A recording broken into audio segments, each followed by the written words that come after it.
kebetulan Peggy Setiawan itu adalah putra dari ART di rumah saya.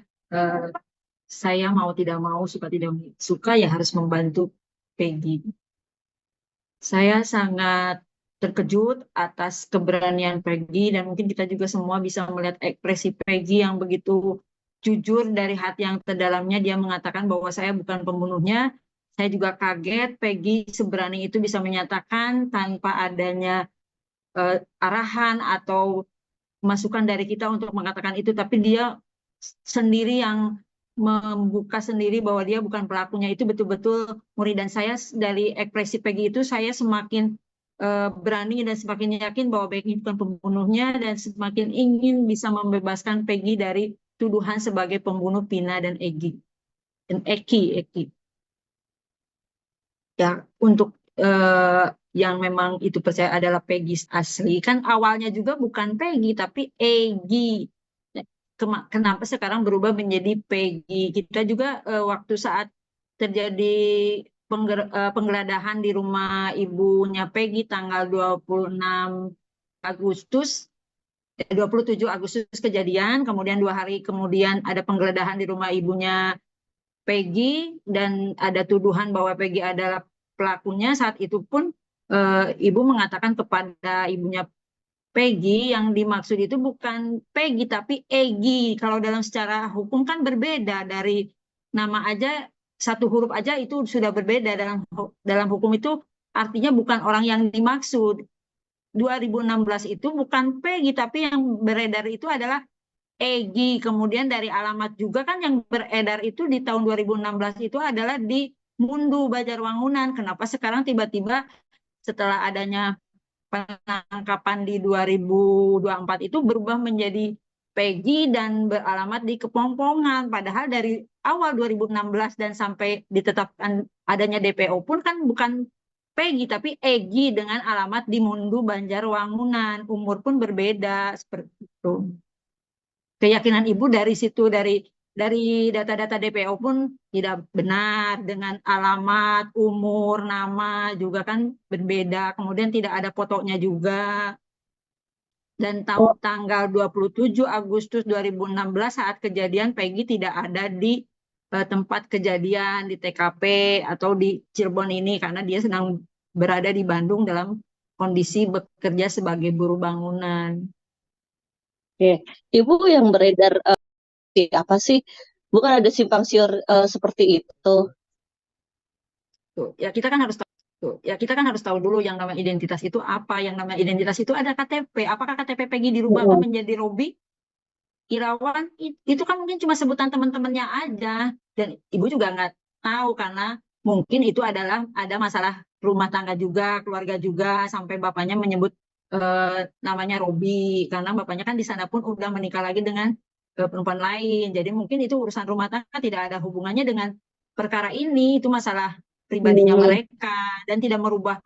Ya kita kan harus juga jeli identitas itu apa. Identitas itu kan KTP, ijazah, mereka semua namanya sama kok. Yang ijazah yang diambil oleh kepolisian itu kan Peggy semua, tidak ada yang berubah menjadi Robi Irawan. Kalau merubah identitas berarti ada salah satu data yang dirubah. Dia sendiri sekarang seperti apa, Bu? Masih bekerja di tempat ibu kah atau seperti apa? Orang Betul, tuanya kalau yang kayak ibunya oh, masih bekerja mm-mm. di rumah saya, masih sampai sekarang, dari tahun 2014 sampai sekarang masih, dan tidak ada perubahan apa-apa. Karena memang Peggy pun kalau misalnya dia tidak dapat pekerjaan di Bandung, itu kalau pulang ke Cirebon pasti minta pekerjaan ke saya. Dia kalau misalnya disuruh bersihin rumput pun mau, disuruh cat atau apapun ya mau. Karena memang kalau saya tahu persis siapa Peggy Setiawan, karena memang kalau dia sudah lagi tidak punya pekerjaan di Bandung, pasti pulang ke Cirebon itu ya bekerja di saya juga untuk bersihin rumput, ngecat rumah. Tuh, jadi saya tahu persis, nggak mungkin Peggy itu adalah pembunuhan berdarah dingin yang dimaksud oleh pihak kepolisian. Nah, kalau Peggy Setiawan ya nama asli Peggy Setiawan, memang namanya Peggy Setiawan. Itu anaknya ART yang ada di rumah ibu, itu bisa diklarifikasi. Iya, iya. Kemarin kan mungkin pada saat konferensi pers kemarin mungkin Mbak Keja juga ngelihat bahwa Peggy sudah ditetapkan sebagai tersangka, DPO satu-satunya dan dua DPO itu dihilangkan. Ya berarti kan kalau dihilangkan berarti fiktif. Ya mungkin kemungkinan juga Peggy juga fiktif. Nah, eh, apa namanya, dua DPO tersebut bisa ini nggak sih, Bu? Maksudnya, jadi si Peggy ini juga jadi saksi kunci gitu di antara dua DPO ini yang hilang. Nanti kan pasti akan dimintai keterangan kan oleh pihak kepolisian. Itu seperti apa sih, Bu? Kalau Peggy kan tidak tahu menahu dan tidak ada hubungannya dengan Hmm. orang-orang yang eh, terjadinya pembunuhan. Jadi dia tidak tahu dengan nama-nama di DPO itu, tapi tiba-tiba DPO itu kan dipiktifkan oleh kepolisian, makanya kita pun bingung gitu. Iya, dengan alasan yang tidak yuridis, tidak mendasar, tidak ada alasan yang mendasar tuh untuk menghilangkan dua DPO itu apa alasannya? Kok sampai dibilang DPO itu tidak ada? Hmm, kemarin juga yang sempat viral adalah Peggy, aku bukan pembunuh, aku rela mati, yang dia berkata seperti Nah, itu. itu makanya Itu kan seperti apa, Bu? keberanian itu yang harus kita apresiasi. Mungkin semua pakar-pakar juga akan melihat ke- kejujuran dari Peggy itu dengan ekspresi yang memang dia berontak. Kalau mungkin secara psikologi kan orang yang tidak bersalah dituduh bersalah pasti dia hati kecilnya berontak gitu, seperti itu kan dari ekspresi itu kita bisa melihat oh Peggy berontak ya berarti berarti memang dia betul bukan pembunuhnya. Ibu semakin yakin dan ibu semakin ingin membela Peggy untuk bisa bebas karena dari sisi ekspresi kemarin dia benar-benar berontak dan jujur dari hati yang paling dalam itu keluar karena kita tidak mendampingi dan kita pun tidak mengarahkan dia untuk bicara seperti itu, hanya mengumpulkan bukti-bukti dan juga saksi-saksi kalau memang perkara ini tetap menuduh Peggy atau diduga Peggy sebagai pelakunya kan dalam hukum pidana itu ada praduga tak bersalah, mungkin kita akan melakukan upaya hukum yang memang eh, itu diperlukan.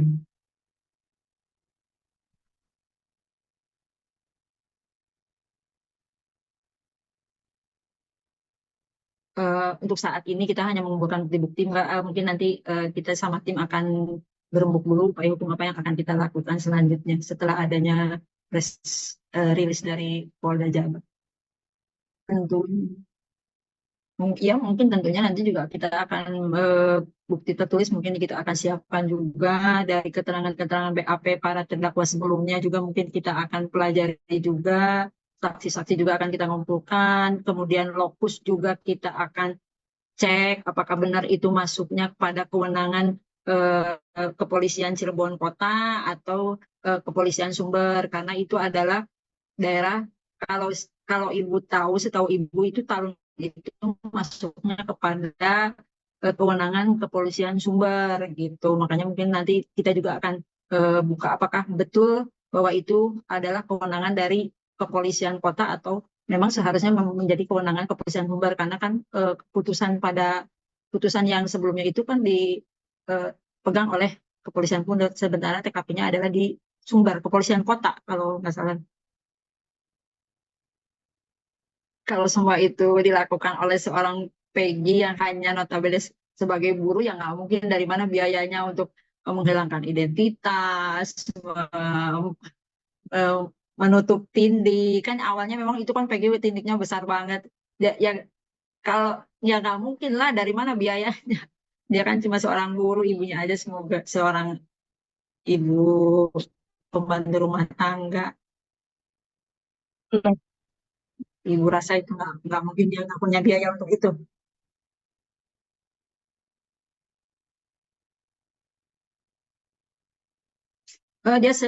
Sejak umur 15 tahun, sejak lulus SMP dia sudah bekerja sebagai kuli bangunan untuk menghidupi ibu dan juga dirinya sendiri serta adik-adiknya yang masih sekolah. Dia itu sebagai eh, tulang punggung keluarga. Makanya kan ibunya sangat shock anak yang tidak melakukan perbuatan itu harus menerima hukuman atas apa yang tidak dia perbuat. nah, Ibu, terakhir dari aku, sang ibunya Peggy sudah bisa menjenguk atau seperti apa, Bu, setelah di kepolisian kemarin, Jabar kemarin, sudah Belum, ada belum. jenguk atau ibu pribadi sudah menjenguk? Eh, Insya Allah kita nanti pas saat mengantar saksi-saksi mungkin kita akan mohon untuk bisa berkomunikasi dengan Peggy. Tapi Ibu juga nggak tahu apakah diizinkan atau tidak oleh pihak Polda. Tapi kita akan berusaha untuk bisa berkomunikasi dengan Peggy, menjemput Peggy. Berarti keadaan ibu kandungnya Peggy sekarang sedang terpukul ya, Bu, melihat anaknya Sangat sangat ditangkap sangat di Polda terpukul. Jabar. Ha? Mungkin betul orang kecil yang begitu mendengar bahwa ini adalah tuduhan dengan hukumannya yang sangat berat.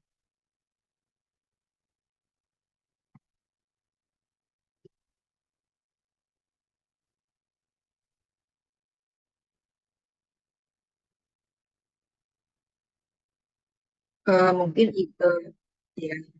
Paling Ibu akan mengajukan permohonan untuk meminta salinan BAP saat ini, kemudian akan mungkin kuasa hukum juga surat kuasa juga akan dirubah karena banyak beberapa advokat yang memang tersentuh untuk mau membela Peggy.